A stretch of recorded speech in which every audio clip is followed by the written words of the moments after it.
Uncle from Another World is an anime series on Netflix. The concept seemed pretty interesting.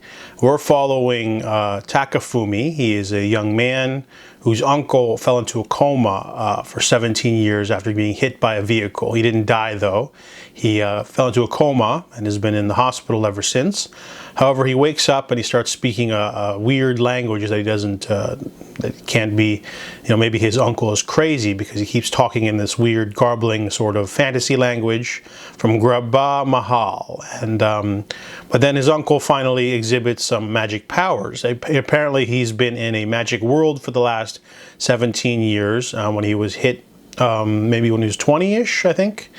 Or, no, 17. So 17 plus 17, 34. So he wakes up and he's got magic powers, so he decides to live with Takafumi, and Takafumi's like, tell me more about this crazy alternate world is, isekai situation, but it's all done in flashback. This is not a fantasy series. If you think you're going to watch this and get like epic battles and cool monsters, you'll get some of that, but most of it's done in flashback. And it's more of a slice of life comedy sort of fantasy mix. So if you're not into that, then you probably won't like it. I found the series to be okay.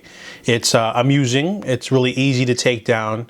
Before I watched this anime, I watched Made in Abyss Season 2, and it was really heavy and emotional. And then I watched a really heavy and emotional boxing picture too. So I kind of needed a palate cleanser, something sort of light and easy and just sort of slice of life, sort of undemanding. This anime fits the bill perfectly for a sort of undemanding, nice, sort of easy to absorb comedy. It made me laugh a little bit. Most of the episodes are kind of repetitive. It's basically Takafumi saying like, "Uncle, what did you do in this world?" And he'll be like, "Well, let me use a spell to show you from my POV." And then they'll have some amusing short segment of him doing something wrong or missing social cues because he was only 17 when he went to this new world. He didn't speak the language to begin with, so he would actually be viciously beaten and hunted as an orc variant because he was too ugly. So some of the running jokes are kind of repetitive, where he's always being hunted or being attacked or being like, burnt at the stake because he's just too ugly.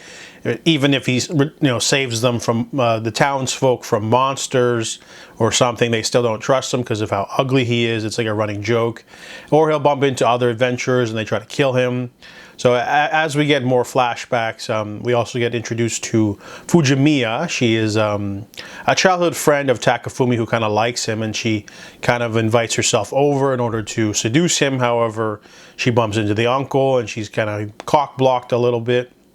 And then she finds out that he has magic powers, so she sort of just hangs out and watches the flashbacks with the other two. And the comedy is very repetitive. It'll be usually something like one of the first things he did while going over there was defeating a dragon and saving an elf princess. He never actually found out her name or bothered to care. But he ended up giving her a ring and like putting it on her ring finger, and he just didn't clue in that he's kind of like proposing, so because he's just too dense, so she kind of follows him around and says like, we're supposed to be hanging out together, and he's like, why? Do you want like free stuff? Do you want me to pay for food? And like thinks she's a mooch, and it's kind of like a running joke that he's just too obtuse to understand that he's basically gathering love interests. And then he bumps into another woman, her name's Mabel. She's like part of this powerful ice clan, and he does the same thing where he's kind of just like, he gives her a pep talk, then gives her a ring on the finger, and he starts collecting waifus basically without noticing, and has some misadventures with another trio of adventurers, and then he sort of becomes really overpowered as he learns the way to communicate with the spirits in this other world to learn magic in a different way.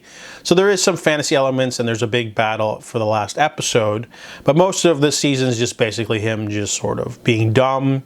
And then there's also the sort of Captain America-like coma. He's not really, doesn't understand some things in the modern day.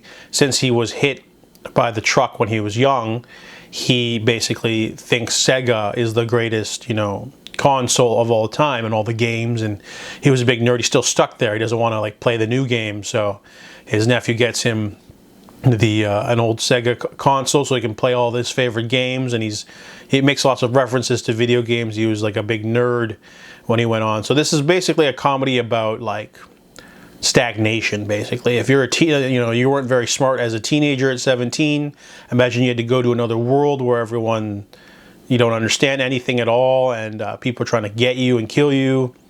You know, it would kind of, he doesn't really learn how to have his coming of age because, you know, he's in another world, and when he comes back, he doesn't know stuff still.